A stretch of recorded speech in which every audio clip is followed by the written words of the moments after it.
नमस्कार साथियों, मैं Pankaj Kumar Sharma, faculty of English concept हमारा के ऑफिशियल यूट्यूब चैनल पर आप सभी का बहुत बहुत स्वागत है। आज हम लोग इस वीडियो में खासकर देखेंगे एसएससी एग्ज़ाम में सिनोनिम्स जो पूछे गए हैं उसके कुछ क्वेश्चंस हम लोग देखेंगे जो प्रीवियस ईयर में आपके क्वेश्चंस पूछे गए हैं।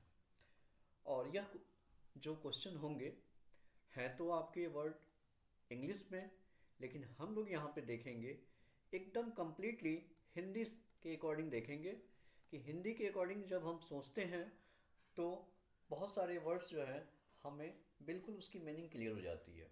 तो सबसे पहले यहाँ देखते हैं, पहला वर्ड है आपका यहाँ पे सिनोनिम से आपका एंटीपैथी, यानी कि एंटीपैथी। ये सबसे पहले देखना है ये क्या है। एंटीपैथी जो है आपका यहाँ पे ये एक नाउन है, ठीक है। अब इसके चार ऑप्शंस दिए हुए हैं, तो पहले एंटीपैथी का मतलब ही समझ लेते हैं। एंटीपैथी का मतलब होता है क्या? घृणा। एंटीपैथी का मतलब होता है घृणा या दुर्भावना या विरोध या बैर भाव, यानी कि नफरत करना, घृणा। तो अब इसके सिनोनिम्स इसमें से इन चारों में से कौन से होंगे? तो कौन से होने के लिए सबसे पहले हमें क्या देखना पड़ेगा? इसकी हिंदी देखनी पड़ेगी। तो पहला आपका क्लमसी। क्लमसी का मतलब होता है ये आपका जो है ये आपका एडजेक्टिव है क्लमसी, और इसका मतलब होता है बेढंगा। इसका मतलब होता है बेढंगा। जबकि नेक्स्ट आपका डिसलाइक। डिसलाइक का मतलब आपको पहले से पता है क्या? ये भी हो गया आपका क्या? घृणा। ये भी है आपका घृणा, ठीक है। नेक्स्ट आपका एनोइंग। एनोइंग का मतलब होता है कष्टप्रद। एनोइंग का मतलब होता है कष्टप्रद। अफ्रेड का मतलब होता है डरा हुआ। अफ्रेड का मतलब होता है डरा हुआ।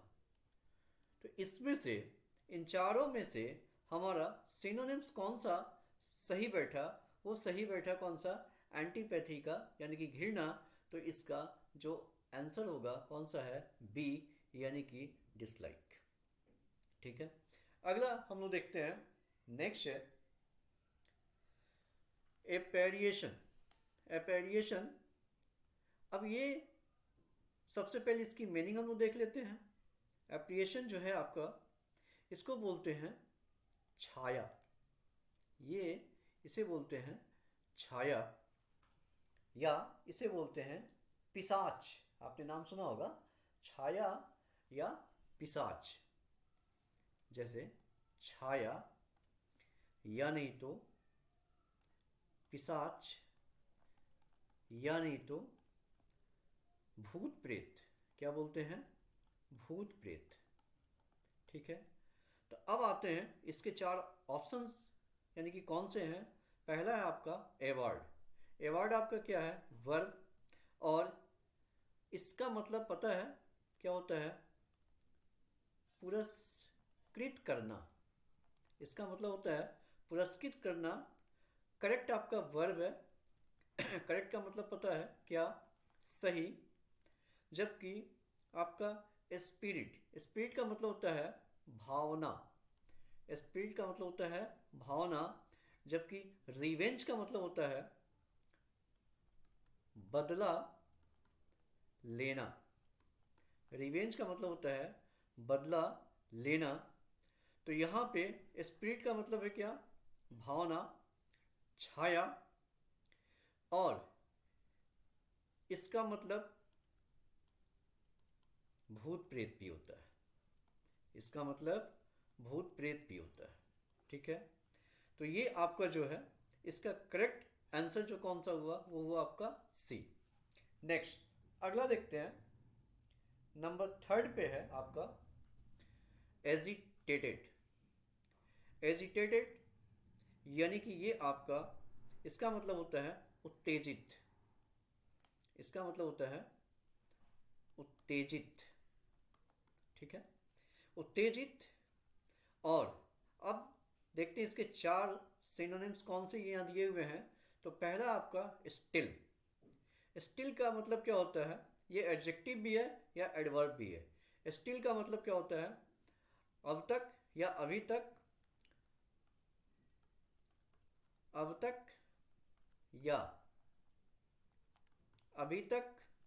जबकि ग्लूमी, ग्लूमी का मतलब है निराशाजनक, निराशाजनक। ग्लूमी का मतलब है निराशाजनक, या नहीं तो इसे बोलते हैं दुखी। जबकि नेक्स्ट है आपका एरोज्ड। एरोज्ड का मतलब होता है भड़का हुआ। एरोज का मतलब होता है भड़का हुआ। जबकि बिगनर का मतलब होता है आरंभ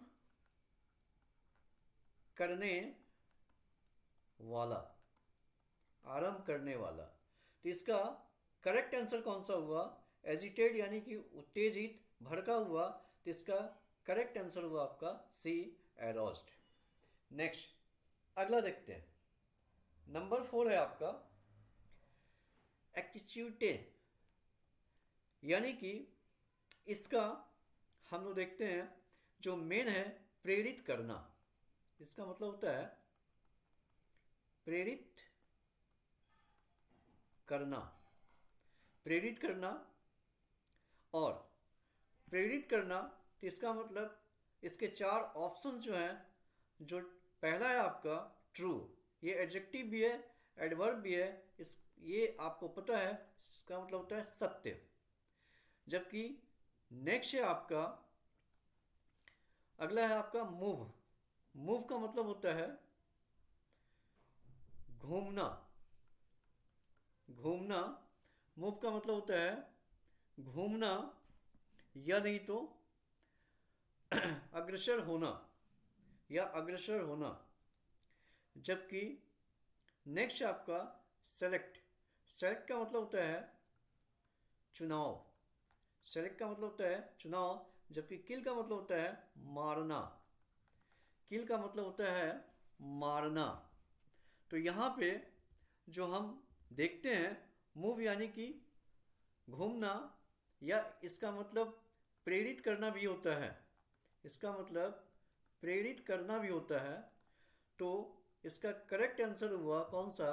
बी। नेक्स्ट आगे चलते हैं। अगला आपका नेक्स्ट है आपका एरोज। एरोज जो है, एरोज आपका यहाँ पे सबसे पहले देखेंगे कि एरोज का मतलब होता है उकसाना, उकसाना। ठीक है, उकसाना या सक्रिय करना। तो यहाँ पे सबसे पहले है डिसचेंट, डिसेंचेंट। तो यहाँ पे इसका पहला मतलब होता है जादू टोने के प्रभाव से, जादू टोने के प्रभाव से छुटकारा, छुटकारा या छूटना। जबकि नेक्स्ट आपका डिस्करेज, हिम्मत तोड़ना, हिम्मत तोड़ना, हिम्मत तोड़ना। जबकि नेक्स्ट आपका सीज। सीज का मतलब होता है बंद करना, सीज का मतलब बंद करना। जबकि इनसाइट का मतलब होता है उकसाना, इनसाइट का मतलब होता है उकसाना। इसका करेक्ट आंसर कौन सा हुआ? डी। इसका करेक्ट आंसर हुआ आपका ऑप्शन डी। तो ये आपके 5 थे। अब इसमें जो है कि हम 5 के साथ साथ सबकी हिंदी मीनिंग हम लोग देख लिए। मिलते हैं आपसे नेक्स्ट अगले वीडियो में। तब तक के लिए हैव अ नाइस डे।